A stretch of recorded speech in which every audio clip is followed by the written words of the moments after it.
April 1, from Deuteronomy, chapter 18. Remember that the Levitical priests, that is, the whole of the tribe of Levi, will receive no allotment of land among the other tribes in Israel.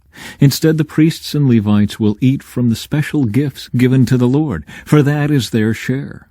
They will have no land of their own among the Israelites. The Lord himself is their special possession, just as he promised them. These are the parts the priests may claim as their share from the cattle, sheep, and goats that the people bring as offerings: the shoulder, the cheeks, and the stomach. You must also give to the priests the first share of the grain, the new wine, the olive oil, and the wool at shearing time. For the Lord your God chose the tribe of Levi out of all your tribes to minister in the Lord's name forever. Suppose a Levite chooses to move from his town in Israel, wherever he is living, to the place the Lord chooses for worship. He may minister there in the name of the Lord his God, just like all his fellow Levites who are serving the Lord there. He may eat his share of the sacrifices and offerings, even if he also receives support from his family. A call to holy living. When you enter the land the Lord your God is giving you, be very careful not to imitate the detestable customs of the nations living there. For example, never sacrifice your son or daughter as a burnt offering, and do not let your people practice fortune-telling, or use sorcery, or interpret omens, or engage in witchcraft, or cast spells, or function as mediums or psychics, or call forth the spirits of the dead. Anyone who does these things is detestable to the Lord. It is because the other nations have done these detestable things that the Lord your God will drive them out ahead of you. But you must be blameless before the Lord your God. The nations you are about to displace consult sorcerers and fortune-tellers, but the Lord your God forbids you to do such things. True and false prophets. Moses continued, The Lord your God will raise up for you a prophet like me from among your fellow Israelites. You must listen to him, for this is what you yourselves requested of the Lord your God when you were assembled at Mount Sinai. You said, Don't let us hear the voice of the Lord our God any more, or see this blazing fire, for we will die. Then the Lord said to me, What they have said is right. I will raise up a prophet like you from among their fellow Israelites. I will put my words in his mouth, and he will tell the people everything I command him. I will personally deal with anyone who will not listen to the messages the prophet proclaims on my behalf. But any prophet who falsely claims to speak in my name, or who speaks in the name of another god, must die.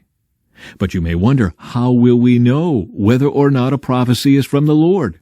If the prophet speaks in the Lord's name, but his prediction does not happen or come true, you will know that the Lord did not give that message. That prophet has spoken without my authority and need not be feared.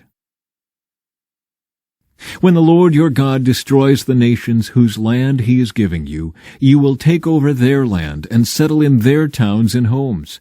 Then you must set apart 3 cities of refuge in the land the Lord your God is giving you. Survey the territory and divide the land the Lord your God is giving you into 3 districts, with one of these cities in each district. Then anyone who has killed someone can flee to one of the cities of refuge for safety. If someone kills another person unintentionally, without previous hostility, the slayer may flee to any of these cities to live in safety. For example, suppose someone goes into the forest with a neighbor to cut wood, and suppose one of them swings an axe to chop down a tree, and the axe head flies off the handle, killing the other person. In such cases, the slayer may flee to one of the cities of refuge to live in safety. If the distance to the nearest city of refuge is too far, an enraged avenger might be able to chase down and kill the person who caused the death. Then the slayer would die unfairly, since he had never shown hostility toward the person who died. That is why I am commanding you to set aside 3 cities of refuge. And if the Lord your God enlarges your territory as he swore to your ancestors, and gives you all the land he promised them, you must designate 3 additional cities of refuge. He will give you this land if you are careful to obey all the commands I have given you, if you always love the Lord your God and walk in his ways. That way you will prevent the death of innocent people in the land the Lord your God is giving you as your special possession. You will not be held responsible for the death of innocent people. But suppose someone is hostile toward a neighbor and deliberately ambushes and murders him, and then flees to one of the cities of refuge. In that case, the elders of the murderer's hometown must send agents to the city of refuge to bring him back and hand him over to the dead person's avenger to be put to death. Do not feel sorry for that murderer. Purge from Israel the guilt of murdering innocent people, then all will go well with you. Concern for justice. When you arrive in the land the Lord your God is giving you as your special possession, you must never steal anyone's land by moving the boundary markers your ancestors set up to mark their property. You must not convict anyone of a crime on the testimony of only one witness.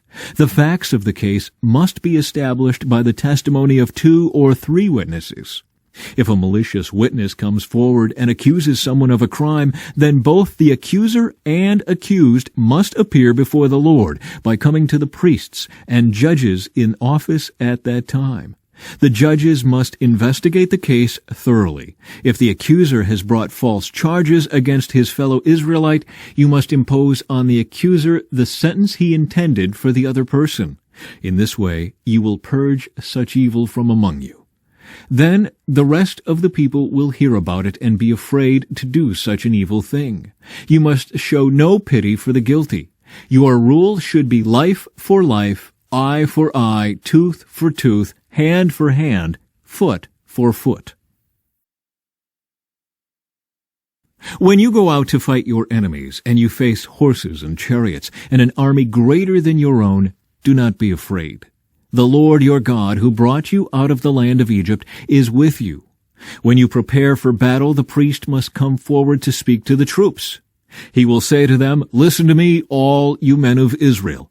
Do not be afraid as you go out to fight your enemies today. Do not lose heart or panic or tremble before them. For the Lord your God is going with you. He will fight for you against your enemies, and he will give you victory." Then the officers of the army must address the troops and say, "Has anyone here just built a new house, but not yet dedicated it? If so, you may go home. You might be killed in the battle, and someone else would dedicate your house. Has anyone here just planted a vineyard, but not yet eaten any of its fruit? If so, you may go home. You might die in battle, and someone else would eat the first fruit. Has anyone here just become engaged to a woman, but not yet married her? Well, you may go home and get married. You might die in the battle, and someone else would marry her." Then the officers will also say, "Is anyone here afraid or worried? If you are, you may go home before you frighten anyone else." When the officers have finished speaking to their troops, they will appoint the unit commanders. As you approach a town to attack it, you must first offer its people terms for peace. If they accept your terms and open the gates to you, then all the people inside will serve you in forced labor. But if they refuse to make peace and prepare to fight, you must attack the town. When the Lord your God hands the town over to you, use your swords to kill every man in the town. But you may keep for yourselves all the women, children, livestock, and other plunder. You may enjoy the plunder from your enemies that the Lord your God has given you. But these instructions apply only to distant towns, not to the towns of the nations in the land you will enter. In those towns that the Lord your God is giving you as a special possession, destroy every living thing. You must completely destroy the Hittites, Amorites, Canaanites, Perizzites, Hivites, and Jebusites, just as the Lord your God has commanded you. This will prevent the people of the land from teaching you to imitate their detestable customs in the worship of their gods, which would cause you to sin deeply against the Lord your God. When you are attacking a town and the war drags on, you must not cut down the trees with your axes. You may eat the fruit, but do not cut down the trees. Are the trees your enemies that you should attack them? You may only cut down trees that you know are not valuable for food. Use them to make the equipment you need to attack the enemy town until it falls. From Luke. About 8 days later, Jesus took Peter, John, and James up on a mountain to pray. And as he was praying, the appearance of his face was transformed, and his clothes became dazzling white. Suddenly, 2 men, Moses and Elijah, appeared and began talking with Jesus. They were glorious to see, and they were speaking about his exodus from this world, which was about to be fulfilled in Jerusalem. Peter and the others had fallen asleep. When they woke up, they saw Jesus' glory and the 2 men standing with him. As Moses and Elijah were starting to leave, Peter, not even knowing what he was saying, blurted out, "Master, it's wonderful for us to be here. Let's make 3 shelters as memorials, one for you, one for Moses, and one for Elijah." But even as he was saying this, a cloud overshadowed them, and terror gripped them as the cloud covered them. Then a voice from the cloud said, "This is my son, my chosen one. Listen to him." When the voice finished, Jesus was there alone. They didn't tell anyone at that time what they had seen. Jesus heals a demon-possessed boy. The next day, after they had come down the mountain, a large crowd met Jesus. A man in the crowd called out to him, "Teacher, I beg you to look at my son, my only child. An evil spirit keeps seizing him, making him scream. It throws him into convulsions so that he foams at the mouth. It batters him and hardly ever leaves him alone. I begged your disciples to cast out the spirit, but they couldn't do it." Jesus said, "You faithless and corrupt people, how long must I be with you and put up with you?" Then he said to the man, "Bring your son here." As the boy came forward, the demon knocked him to the ground and threw him into a violent convulsion. But Jesus rebuked the evil spirit and healed the boy. Then he gave him back to his father. Awe gripped the people as they saw this majestic display of God's power. Jesus again predicts his death. While everyone was marveling at everything he was doing, Jesus said to his disciples, "Listen to me and remember what I say. The Son of Man is going to be betrayed into the hands of his enemies." But they didn't know what he meant. Its significance was hidden from them, so they couldn't understand it, and they were afraid to ask him about it. The greatest in the kingdom. Then his disciples began arguing about which of them was the greatest. But Jesus knew their thoughts, so he brought a little child to his side. Then he said to them, "Anyone who welcomes a little child like this on my behalf welcomes me. And anyone who welcomes me also welcomes my Father who sent me. Whoever is the least among you is the greatest." Using the name of Jesus. John said to Jesus, "Master, we saw someone using your name to cast out demons, but we told him to stop because he isn't in our group." But Jesus said, "Don't stop him. Anyone who is not against you is for you." Psalm 73. Truly, God is good to Israel, to those whose hearts are pure. But as for me, I almost lost my footing. My feet were slipping, and I was almost gone, for I envied the proud when I saw them prosper despite their wickedness. They seem to live such painless lives. Their bodies are so healthy and strong. They don't have troubles like other people. They're not plagued with problems like everyone else. They wear pride like a jeweled necklace and clothe themselves with cruelty. These fat cats have everything their hearts could ever wish for. They scoff and speak only evil. In their pride they seek to crush others. They boast against the very heavens, and their words strut throughout the earth. And so the people are dismayed and confused, drinking in all their words. What does God know? They ask. Does the Most High even know what's happening? Look at these wicked people, enjoying a life of ease while their riches multiply. Did I keep my heart pure for nothing? Did I keep myself innocent for no reason? I get nothing but trouble all day long. Every morning brings me pain. If I had really spoken this way to others, I would have been a traitor to your people. So I tried to understand why the wicked prosper. But what a difficult task it is. Then I went into your sanctuary, O God, and I finally understood the destiny of the wicked.